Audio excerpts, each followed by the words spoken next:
টাকি মাছ রান্না করব।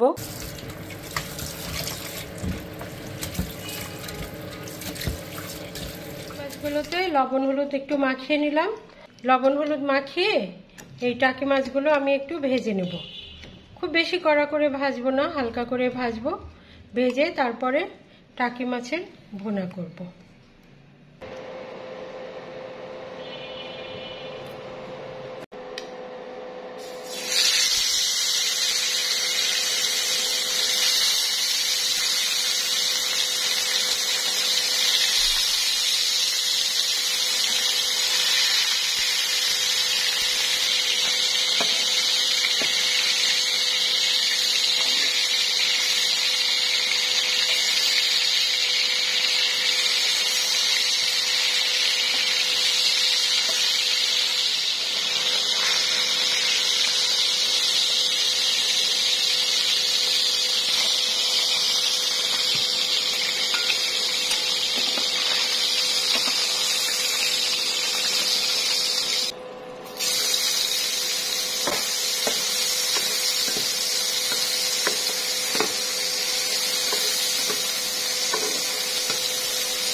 আমার টাকি মাছ ভুনা হয়ে গেল। এখন পরিবেশনের জন্য একটা প্লেটে উঠিয়ে নেব।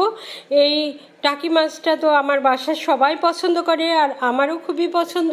টাকি মাছের ঝোল করতে চাইলে ঝোলটা একটু বেশি রাখবো, আর ভুনা করতে চাইলে ঝোলটা একটু কমিয়ে দেব।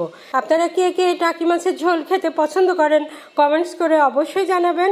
আর আপনারা সবাই ভালো থাকুন, সুস্থ থাকুন, নিরাপদে থাকুন, আর আমার সাথেই থাকুন।